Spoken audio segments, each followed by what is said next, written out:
আজকের বিষয় পরমাণু গঠন। সিলেবাস ধরে পরমাণু গঠনের সমস্ত তথ্যগুলো থেকে জিস্ট বানিয়ে আপনাদের সামনে তুলে ধরলাম।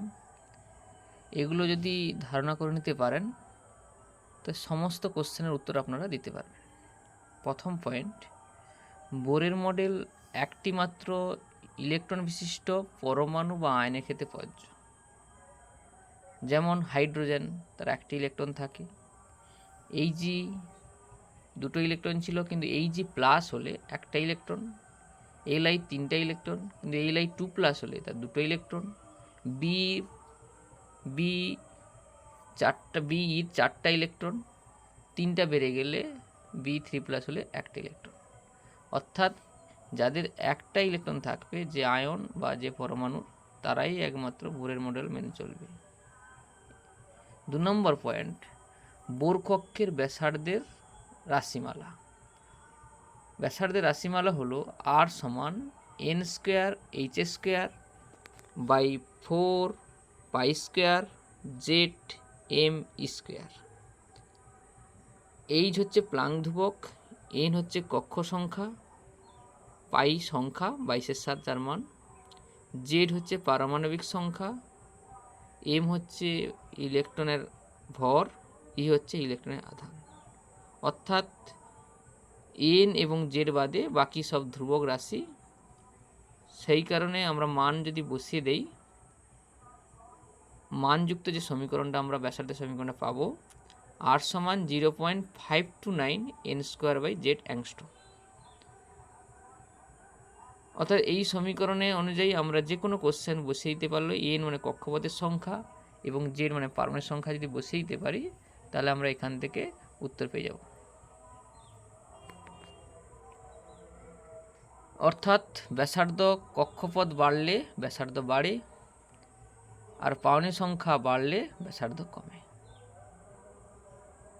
এর 3 নম্বর পয়েন্ট, কক্ষপথের শক্তি রাশিমালা। কক্ষপথের শক্তির মান ঋণাত্মকই হয়, বাড়তে বাড়তে বাড়তে সর্বোচ্চ যে মানে পৌঁছায় তা হচ্ছে 0। সেটা অসীমতম কক্ষপথে গিয়ে হয়। সেই কক্ষপথ যে শক্তি রাশিমালা, ই সমান -2 π² z² m e⁴ by n² h²। এখানেও এন এবং জেড চলমান রাশি, আর বাকি সব আর ধ্রুবক রাশি।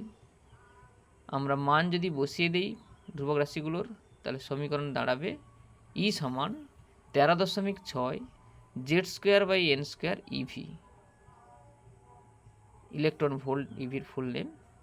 বা জুল এককে যদি বলি, ই সমান -2.18 × 10⁻18 জুল বাই n²। এই সমীকরণে আমরা জেড এবং এন এর মান যদি বসিয়ে দেই, তাই যে কোনো পরমাণুর এবং যে কোনো কক্ষপথের শক্তির আমরা রাশিমালা পেয়ে যাব। এখান থেকেও আমরা বলতে পারি যে শক্তি, কক্ষপথের শক্তি কক্ষপথ বাড়ার সঙ্গে সঙ্গে বাড়বে, অর্থাৎ ই ভ্যারিজ n²। যদিও ব্যস্তানুপাতিকভাবে n² লেখা আছে, কিন্তু সামনে মাইনাস থাকার কারণে আমরা বলতে পারবো যে কক্ষপথ বাড়লে শক্তি বাড়বে। 4 নম্বর পয়েন্ট, কক্ষের গতিবেগের রাশিমালা।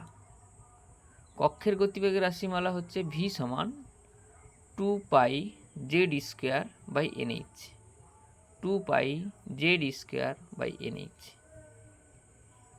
এখানেও মানগুলো বসিয়ে দিলে যে মান দিয়ে সমীকরণটা পাবো, ভি সমান 2.18 × 10⁻8 জেড বাই এন সেমি/সেকেন্ড। অর্থাৎ যে কোনো কক্ষপথের যদি আমরা গতিবেগ জানতে চাই ইলেকট্রনের, তাহলে আমরা এখানে বসিয়ে দিলে মান পেয়ে যাব। তো এই মানগুলো মনে রাখতে পারলে আমরা এখান থেকে এমসিকিউ আকারে যে কোশ্চেন থাকবে আমরা বলে দিতে পারব। এরপরে আয়নন বিভব। আয়নন বিভব হচ্ছে কোনো মৌলের বহিস্থ ইলেকট্রন বের করতে গেলে যতটা পরিমাণ শক্তির প্রয়োজন, সে আয়নন বিভব একটা শক্তি। সেখানে আয়ননের রাশিমালা আই সমান 13.6 z² বাই n² ইভি। অর্থাৎ শক্তি রাশিমালা যে মাইনাস ছিল, সেই মাইনাসটা থাকবে না, প্লাস হয়ে যাবে। তো এই সমীকরণ অনুযায়ী আমরা কোনো ছোট মৌলের আয়নন বিভব আমরা বের করে বলে দিতে পারবো। জেড মানে পাওনিক সংখ্যা, এর মানে কক্ষপথ, বসিয়ে দিলে আমরা আয়নন বিভব পেয়ে যাব।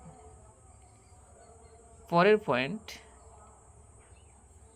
আমরা বিভিন্ন ধরনের বর্ণালী পাই, লিমেন সারি, বামার সারি, প্যাসেন্ট সারি, ব্যাকেট সারি, ফ্রুড এবং হামফ্রিস। এই সারিগুলোর ক্ষেত্রে এক একটা সারিতে কতগুলো রেখা পাওয়া যায়, এক একটা বর্ণালীতে কতগুলো রেখা পাওয়া যাবে, তার একটা সূত্র রয়েছে। সূত্রটা হচ্ছে n2 minus n1 into n2 minus n1 plus 1/2। n2 হচ্ছে যে কক্ষপথ থেকে ইলেকট্রন স্থানান্তরিত হয়ে আসছে, ফিরে আসছে, এবং যে n1 হচ্ছে যেখানে ফিরে আসছে। n2 হচ্ছে যে কক্ষপথ থেকে ইলেকট্রন ফিরে আসছে, n1 হচ্ছে যে কক্ষপথে ফিরে আসছে। এটা দেওয়া থাকলে মান বসিয়ে দিলে আমরা বর্ণালী রেখার সংখ্যা পেয়ে যাব। যদি বলে যে 4 নম্বর কক্ষপথ থেকে 2 নম্বর কক্ষপথে নেমে এলে কতগুলো রেখা পাওয়া যাবে, তাহলে আমরা এই সূত্রে বসিয়ে দিলে আমরা পেয়ে যাব। বর্ণালীর তরঙ্গ দৈর্ঘ্যের রাশিমালা। এই যে বর্ণালীগুলো হয়, লিমেন, বামার, প্যাসেন্ট, এই বর্ণালীগুলোর তরঙ্গের রাশিমালা, তার একটা সূত্র রয়েছে 1/λ সমান RH হাইড্রোজেনের ঋণভাগ ধ্রুবক ইন্টু 1/n1² মাইনাস 1/n2²। ল্যামডাটা হচ্ছে তরঙ্গ দৈর্ঘ্য, RH হচ্ছে ঋণভাগ ধ্রুবক, যার মান হচ্ছে 1.097 × 10⁵ সেমি ইনভার্স, আর n1 হচ্ছে যে কক্ষপথে ফিরে আসছে, আর n2 হচ্ছে যে কক্ষপথ থেকে ফিরে আসছে। এটা বসিয়ে দিলেই আমরা পেয়ে যাব বর্ণালীর তরঙ্গ দৈর্ঘ্যের রাশিমালা।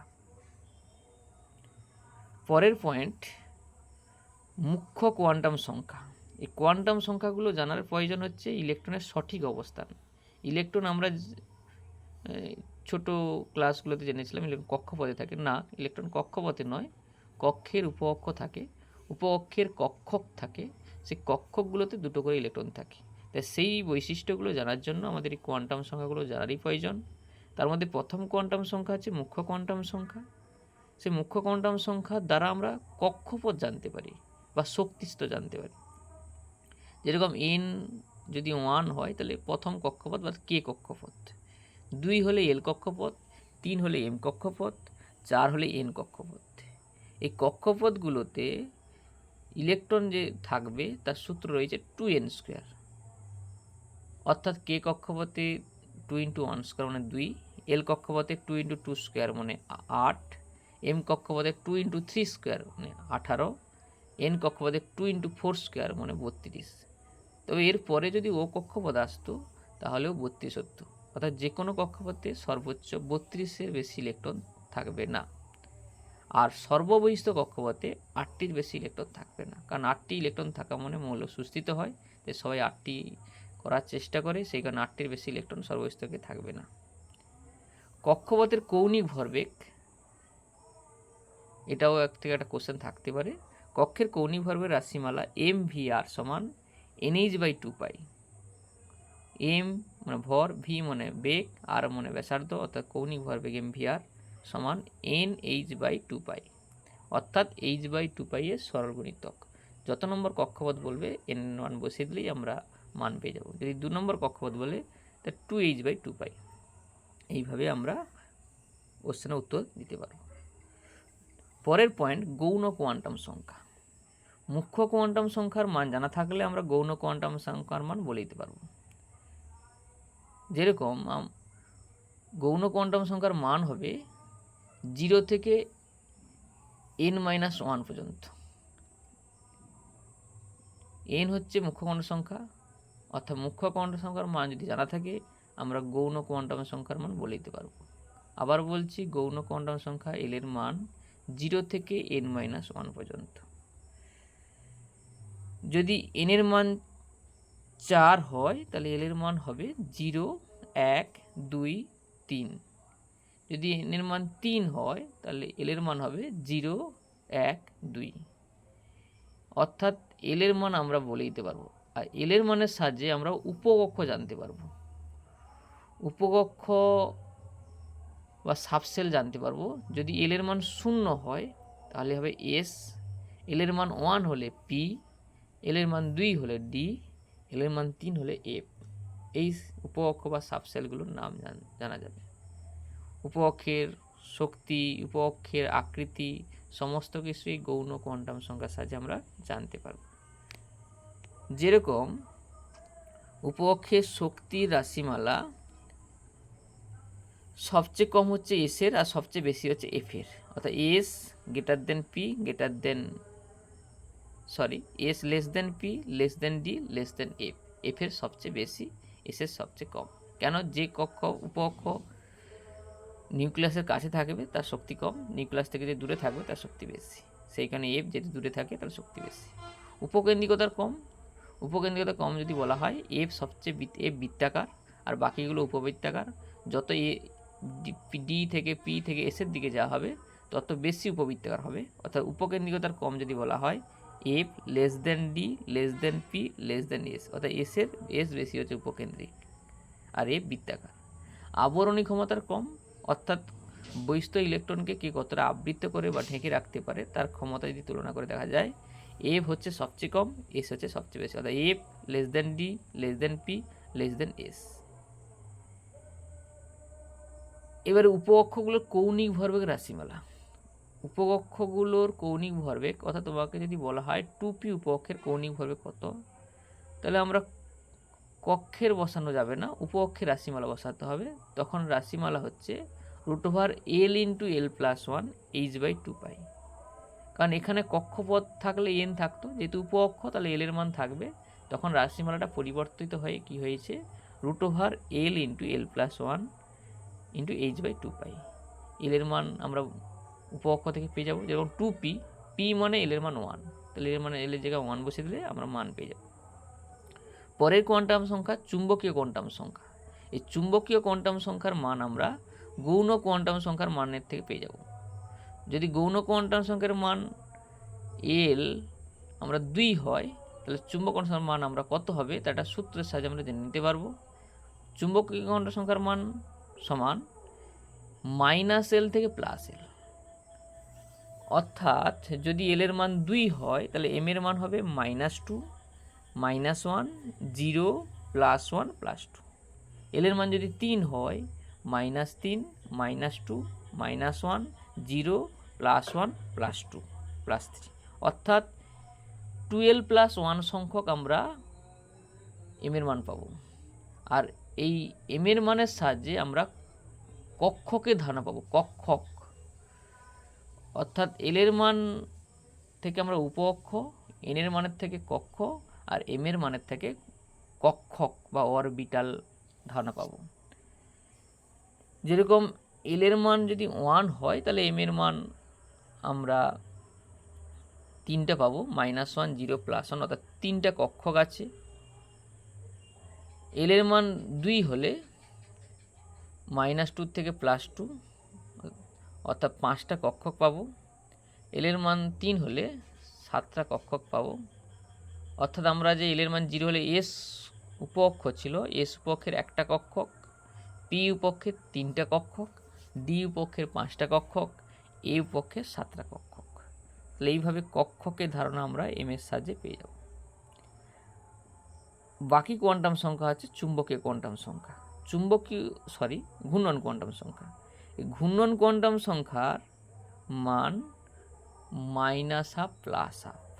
ঘূর্ণন কোয়ান্টাম সংখ্যার সাহায্যে আমরা ইলেকট্রনের ঘূর্ণন জানতে পারবো। কক্ষপথে একটা কক্ষকের মধ্যে অরবিটালের মধ্যে 2টো করে ইলেকট্রন থাকে, আমরা বললাম যে 2টো করে ইলেকট্রনগুলোর ঘূর্ণন একজনের হবে দক্ষিণাবর্তী অর্থাৎ ঘড়ি কাঁটার দিকে, একজন বামাবর্তী ঘড়ি কাঁটার বিপরীত দিকে।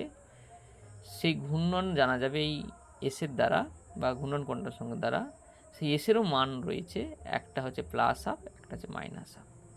তাই এই হচ্ছে 4টা কোয়ান্টাম সংখ্যা আমরা জানলাম। আর সবাইকে বলে রাখি, এই টপিক ধরে ধরে আমরা যদি পড়াশোনা করে নিতে পারি আমাদের কোনো কোশ্চেন আটকাবে না, আমরা সমস্ত কোশ্চেনের উত্তর দিতে পারবো। পরমাণু গঠনের বিষয় আজকে এই পর্যন্ত, আবার আমরা পরে অন্য বিষয়ে আলোচনা করব।